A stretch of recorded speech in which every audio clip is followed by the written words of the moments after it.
Apesar de ter sido criado em 1988, junto com a Constituição, o Sistema Único de Saúde só foi promulgado em 19 de setembro de 1990. Em meio a conquistas históricas, hoje, 3 décadas depois, o SUS enfrenta corte de verbas, constantes ameaças de privatização e desafios para atender uma população que só pode recorrer ao sistema para lutar contra a Covid-19. Acompanhe na reportagem de Nara Lacerda e Pedro Estropaçolas, do Brasil de Fato. O documento da liberdade, da dignidade, da democracia. Uma fusão aprovada com 472 votos determina a adoção do Sistema Único de Saúde. Há exatos 30 anos, a promulgação do SUS abriu caminho para que a saúde fosse um dever do Estado e um direito de todo brasileiro.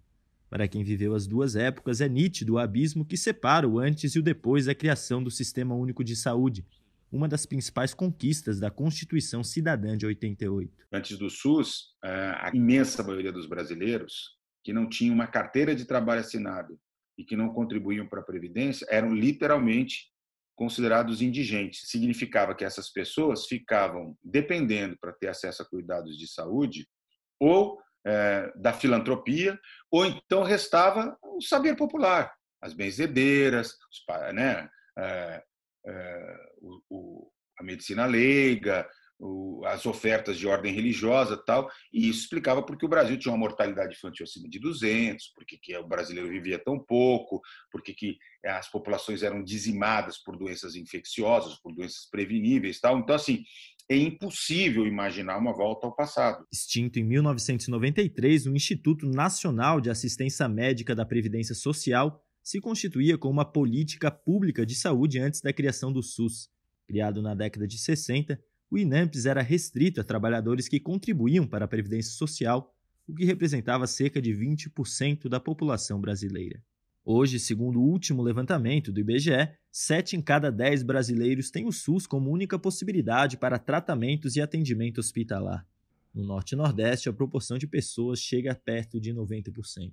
Nós temos grandes resultados no controle de doenças imunopreveníveis. Nós tivemos também a estruturação de serviço móvel de urgência, o SAMU. Nós temos uma atenção primária que tem uma boa capilaridade e isso acabou refletindo em queda de mortalidade infantil, queda de mortalidade materna, a redução de doenças como doenças muito relacionadas à pobreza e à falta de assistência, enfim.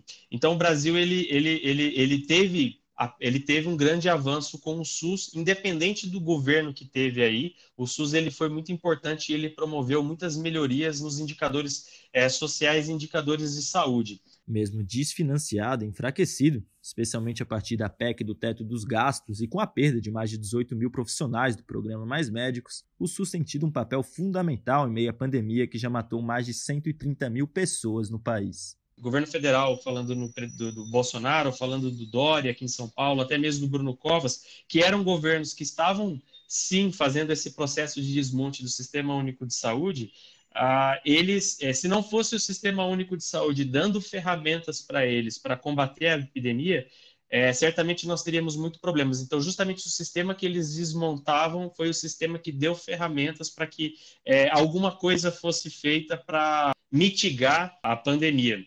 Mesmo no momento de crise como esse, proteger a saúde é proteger a economia. Não existe economia forte sem saúde. Quando a gente olha para a desigualdade social, tem uma expressão clara na distribuição dos óbitos e dos casos de Covid.